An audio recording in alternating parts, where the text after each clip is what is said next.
అసలు హంతకుడు. పూర్వం ఒక గ్రామంలో శుద్ధాంకుడనే గురువుండేవాడు. అనేక మంది విద్యార్థులు ఆయన వద్ద చదువుకునేవారు. ఒకనాటి రాత్రి ఎవరో అసూయాపరులు ఒక మనిషిని కత్తితో పొడిచి చంపి ఆ కత్తితో సహా శవాన్ని శుద్ధాంకుడి ఇంటి ముందు పెట్టి వెళ్ళిపోయారు. తెల్లవారుతూ ఉండగా శుద్ధాంకుడు తలుపు తెరిచి శవాన్ని చూసి అందులో ఉన్న కత్తిని పైకి లాగాడు. ఆ సమయంలో ఊళ్ళో వాళ్ళు కొందరు శుద్ధాంకుణ్ణి చూసి శుద్ధాంకుడు ఎవరినో హత్య చేశాడని, తాము కళ్ళారా చూశామని ఊరంతా చెప్పారు. రాజభటులు వచ్చి శుద్ధాంకుడి పైన హత్యా నేరం మోపి ఆయనను బళ్ళాల రాజు దగ్గరకు తీసుకుపోయారు. విచారణ జరిగింది. శుద్ధాంకుడు రక్తమయమైన కత్తిని చేతబట్టుకొని చచ్చిపోయిన మనిషి కళేబరం దగ్గర నిల్చొని ఉండగా చూశామని కొందరు సాక్ష్యం చెప్పారు. హత్యైన మనిషి శుద్ధాంకుడికి బొత్తిగా తెలియని మనిషి కాడు. ఆ మనిషి దగ్గర శుద్ధాంకుడు కొద్ది మాసాల క్రితం ఒక గోవును కొన్నాడు. ఆ సందర్భంలో ఇద్దరికీ ఏదైనా మనస్పర్ధ ఏర్పడి ఉండవచ్చు. శుద్ధాంకుడు హత్య చేయలేదనటానికి గాని, ఆ హత్య మరొకరి వల్ల జరిగిందనటానికి గాని ఆధారమేది దొరకని కారణం చేత బళ్ళాల రాజు శుద్ధాంకుణ్ణి దోషిగా నిర్ణయించి మరణదండన విధిస్తూ, నీ ఆఖరి కోరిక ఏమైనా ఉంటే చెప్పు అని అన్నాడు. నేను దోషినో కానో ఆ ఈశ్వరుడికొక్కడికే తెలుసు. ఏమైనా నాకు 2 వారాలు గడివిస్తే నా వ్యవహారాలన్నీ చక్కబెట్టుకొని వచ్చి శిక్ష పొందగలను అని శుద్ధాంకుడన్నాడు. నీకు బదులుగా ఎవరన్నా ఉండే పక్షంలో నిన్ను 2 వారాల పాటు వదిలిపెట్టగలను. నీవు తిరిగి రాకపోతే నీకు విధించిన శిక్ష అతడు పొందటానికి సిద్ధంగా ఉండాలి అని రాజు అన్నాడు. నాకలాంటి వాళ్ళెవరూ లేరు అని శుద్ధాంకుడన్నాడు. శుద్ధాంకుడికి చాలామంది శిష్యులున్నారు. వాళ్లను ఆయన తనకు బదులుగా ఉండమని కోరి ఉండవచ్చు. కానీ శుద్ధాంకుడికి అసలు అలాంటి ఆలోచనే కలగకపోవటం రాజు గమనించాడు.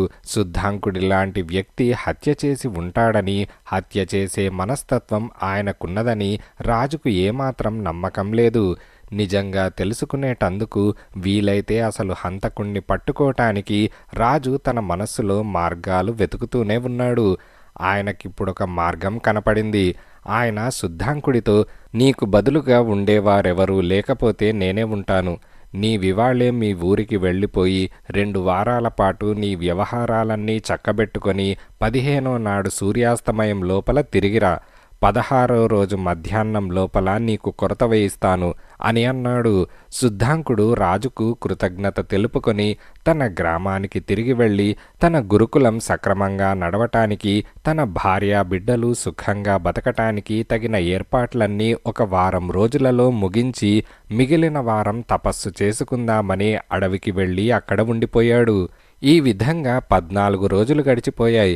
మర్నాడు తెల్లవారగానే బయలుదేరి సాయంకాలం లోపల రాజధానికి చేరుకుందామనుకొని శుద్ధాంకుడు 14వ రాత్రి తన కుటీరంలో పడుకున్నాడు. కానీ ఆ రాత్రే 4 దొంగల్లాంటి వాళ్ళు గుర్రాలపైన వచ్చి శుద్ధాంకుణ్ణి బంధించి కళ్లకు గంతలు కట్టి తీసుకుపోయారు. నాయనలారా, నన్ను పట్టుకుంటే మీకేం లాభం? నా దగ్గర చిల్లిగవ్వలేదు. నన్ను వదిలేయండి, లేదా నన్ను రాజధానికి చేర్చండి, మీకు పుణ్యముంటుంది. ఎల్లుండి నన్ను రాజుగారు కొరత వేయిస్తారు. రేపటికి నేను రాజధానికి చేరుకొని తీరాలి అని శుద్ధాంకుడు దొంగలను వేడుకున్నాడు. కానీ వాళ్ళు జవాబు చెప్పలేదు. చివరకు ఆ దొంగలు శుద్ధాంకుణ్ణి ఒక కొట్టులో పెట్టి తాళం వేసి వెళ్ళిపోయారు. వెళ్లే ముందు వాళ్ళు ఆయన చేతికట్లు విప్పేశారు. అందుచేత ఆయన తన కళ్ళగంతలు విప్పేసుకున్నాడు. గాఢాంధకారం తప్ప ఆయనకింకేమీ కనిపించలేదు. 15వ రోజు సాయంత్రం శుద్ధాంకుడి గ్రామం నుంచి ఒకడు వచ్చి రాజుగారి దర్శనం చేసుకొని, మహారాజా, మీరు శుద్ధాంకుణ్ణి చెయ్యి దాటి పోనిచ్చి పొరపాటు చేశారు.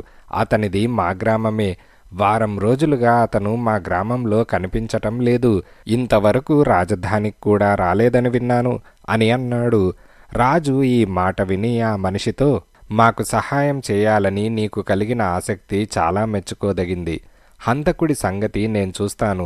అతనికి మరణదండన పడేదాకా నీవు మా అతిథివిగా ఉండు అని అన్నాడు. ఆ మనిషి రాజభవనంలో చిక్కుకుపోయాడు. అతని చుట్టూ 4-5 రాజభటులు ఉంటూ వచ్చారు. మర్నాడు హంతకుడికి కొరత శిక్ష విధిస్తారని చాటింపు జరిగింది. జాము పొద్దెక్కే లోపల వధ్యస్థానం వద్ద వేలకు వేలు జనం పోగయ్యారు. కిందటి సాయంకాలం తన వద్దకు వచ్చిన మనిషిని వెంటబెట్టుకొని రాజు కూడా అక్కడికి వచ్చాడు. మహారాజా, శుద్ధాంకుడు పారిపోయాడు, శిక్ష తప్పించుకున్నాడు. ఎవరిని శిక్షిస్తారు? ఈ ఏర్పాట్లన్నీ దేనికి? ఎలాగైనా హంతకుణ్ణి వెతికించండి అని శుద్ధాంకుడి గ్రామం నుంచి వచ్చిన మనిషి అన్నాడు. శిక్ష జరిగి తీరవలసిందే. శుద్ధాంకుడు కాకపోతే అతనికి పూచి ఉన్న నేనే కొరతపడతాను. కాకపోయినా శుద్ధాంకుడు కొరత పడాలని నీకంత ఆదుర్దా దేనికి అని రాజు అన్నాడు. ఆ మనిషి తెల్లబోయాడు.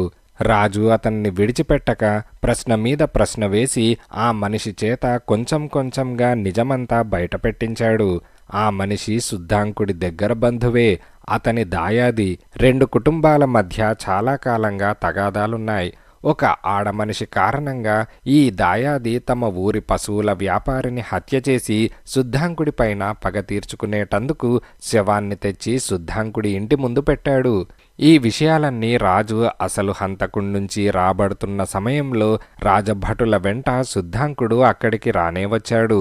అతన్ని అడవిలో పట్టుకొని తీసుకువచ్చి దొంగల వేషంలో రాజభటులే చీకటి కొట్టులో ఉంచారు. ఆ పని జరిపించిన వాడు బళ్ళాల రాజే. ఆయన శుద్ధాంకుడితో, అయ్యా, మీరు నిర్దోషి అని తేలింది, మీరిక స్వేచ్ఛగా వెళ్ళవచ్చు. అసలు హంతకుణ్ణి ఇప్పుడే కొరత వేయిస్తున్నా అని అన్నాడు. శుద్ధాంకుడెక్కుతాడని ఊహించిన కొరతపై దాయాది తానే ఎక్కి చేసిన తప్పుకు శిక్ష అనుభవించాడు.